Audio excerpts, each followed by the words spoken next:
ഒരു കടലക്കറിയാണ് ഉണ്ടാക്കുന്നത്. അതിനായി 2 കപ്പ് കടല കുതിർത്ത് കഴുകി വെച്ചിട്ടുണ്ട്. 1 കപ്പ് ചെറിയ ഉള്ളി, 1 കപ്പ് സവാള അരിഞ്ഞത്, ഒരു ചെറിയ കഷ്ണം ഇഞ്ചി അരിഞ്ഞത്, 10 അല്ലി വെളുത്തുള്ളി, 1/2 കപ്പ് തേങ്ങാക്കൊത്ത്, 2 ടീസ്പൂൺ മുളക് പൊടി, 2 ടീസ്പൂൺ മല്ലിപ്പൊടി, 1 ടീസ്പൂൺ മഞ്ഞൾപ്പൊടി, 1 ടീസ്പൂൺ ഗരം മസാല, കടുക് 1 ടീസ്പൂൺ, കറിവേപ്പില, വറ്റൽമുളക്, വെളിച്ചെണ്ണ, ഉപ്പ്, വെള്ളം. ഇനി എങ്ങനെയാണ് കടലക്കറി ഉണ്ടാക്കുന്നതെന്ന് നോക്കാം. കടല വേവിക്കാനായി ഒരു കുക്കറിലേക്ക് കടല ഇട്ട് കൊടുത്തിട്ടുണ്ട്. അരിഞ്ഞു വെച്ചിരിക്കുന്ന സവാള, കൊച്ചുള്ളി, വെളുത്തുള്ളി, ഇഞ്ചി, കുറച്ച് മഞ്ഞൾപ്പൊടി, ഉപ്പ്, ആവശ്യത്തിന് വെള്ളം.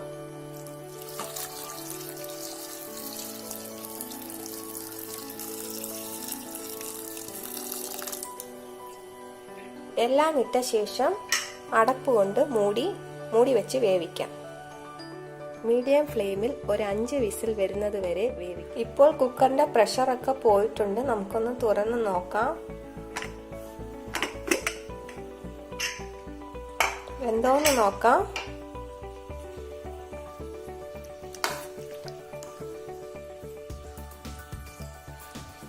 വെന്തിട്ടുണ്ട്. ഇനി ഒന്ന് കലക്കി കൊടുക്കാം.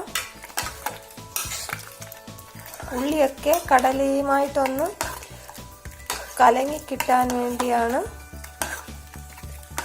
ഇങ്ങനെ ചെയ്യുമ്പോൾ കടലക്കറിക്ക് നല്ല കൊഴുപ്പുണ്ടാവും.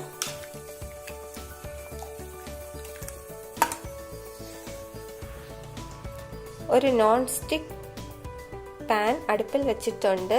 ഇതിലേക്ക് കുറച്ച് വെളിച്ചെണ്ണ ഒഴിച്ചു കൊടുക്കാം.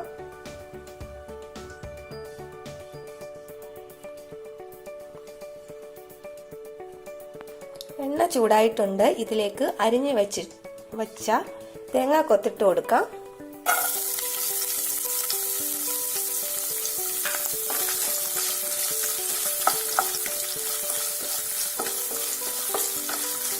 തേങ്ങ ഒന്ന് മൂപ്പിച്ചെടുക്കാം.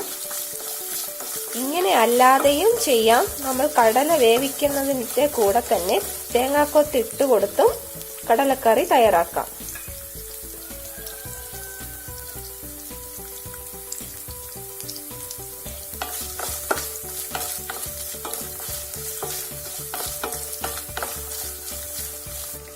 തേങ്ങ ചെറുതായിട്ട് നിറം മാറി തുടങ്ങിയിട്ടുണ്ട്.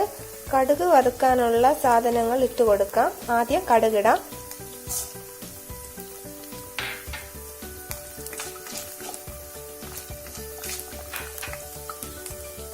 കടുക് പൊട്ടി തുടങ്ങിയിട്ടുണ്ട്. ഇനി ചെറിയ ഉള്ളി വട്ടത്തിൽ അരിഞ്ഞു വെച്ചത് ചേർക്കാം.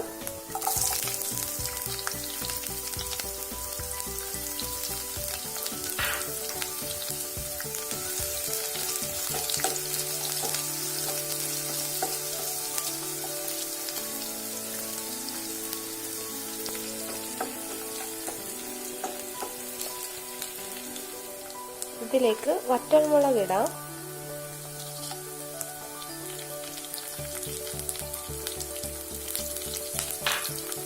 കറിവേപ്പില കൂടി ഇട്ട് കൊടുക്കാം.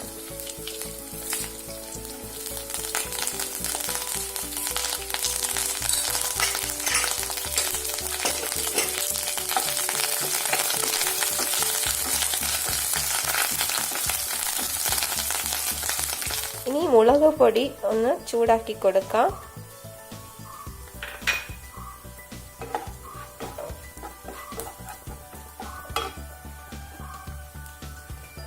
മല്ലിപ്പൊടി ഇടാം. മഞ്ഞൾപ്പൊടിയും ഇടാം.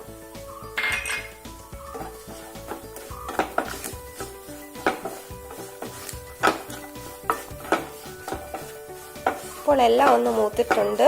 ഇനി തീ അണയ്ക്കാം. ഇനി കടലക്കറിയിലേക്ക് മൂപ്പിച്ച് വെച്ചിരിക്കുന്ന കൂട്ടിട്ട് കൊടുക്കാം.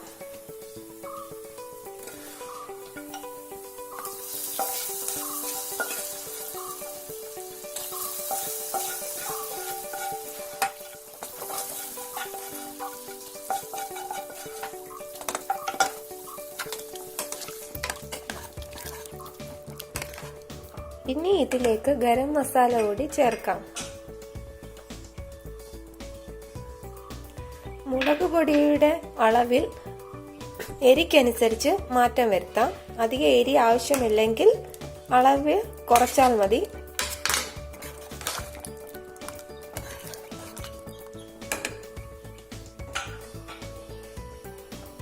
കറിക്ക് കുറച്ചുകൂടി കൊഴുപ്പ് ആവശ്യമുണ്ടെന്ന് തോന്നിയാൽ കടല വേവിച്ച ശേഷം കുറച്ച് കടല എടുത്ത് ഒന്ന് അരച്ച് ചേർത്താൽ മതി. ഇനി ഒരു 5 മിനിറ്റ് മീഡിയം ഫ്ലെയിമിൽ കിടന്ന് ഒന്ന് കടല റെഡിയാവട്ടെ. കടലക്കറി തിളച്ചു തുടങ്ങിയിട്ടുണ്ട്. നല്ല മണമൊക്കെ വരാൻ തുടങ്ങിയിട്ടുമുണ്ട്. ഇത് ഇപ്പോൾ നല്ല പാകത്തിന് ചാറോട് കൂടിയാണ് ഇരിക്കുന്നത്. നല്ല കൊഴുപ്പുമുണ്ട്. ഇഡലിയുടെ കൂടെയും ദോശയുടെയും പുട്ടിൻ്റെയും അപ്പത്തിൻ്റെയും എന്തിൻ്റെ കൂടെയും നല്ല ഒരു കോമ്പിനേഷനാണ്. തേങ്ങ ചേർക്കാതെ തന്നെ നല്ല കൊഴുപ്പുമുണ്ട്. ഇതിൽ കടല അരച്ചൊന്നും ചേർത്തിട്ടില്ല. അരച്ചുകൂടി ചേർത്താൽ ഇതിൽ നല്ല കൊഴുപ്പ് കിട്ടും. തേങ്ങ ചേർക്കാതെ തന്നെ ഇത്രയും നല്ല രീതിയിൽ കടലക്കറി എല്ലാവർക്കും ഉണ്ടാക്കാൻ പറ്റും. ഈ റെസിപ്പി അനുസരിച്ച് എല്ലാവരും ഉണ്ടാക്കി നോക്കണം. ഞങ്ങൾ സ്ഥിരം ഇങ്ങനെയാണ് കടല ഉണ്ടാക്കാറ്.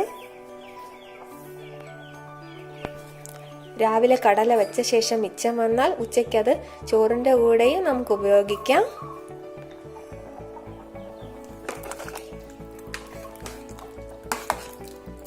അതെ, ആവശ്യത്തിന് കൊഴുപ്പുണ്ട്. ഇതിലും ഇനി കുറുകേണ്ട ആവശ്യമില്ല. നമുക്ക് ഗ്യാസ് ഓഫ് ചെയ്യാം.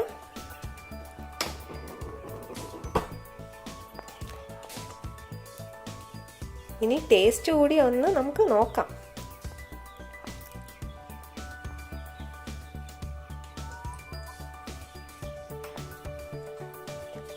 നല്ല ടേസ്റ്റ് ഉണ്ട്.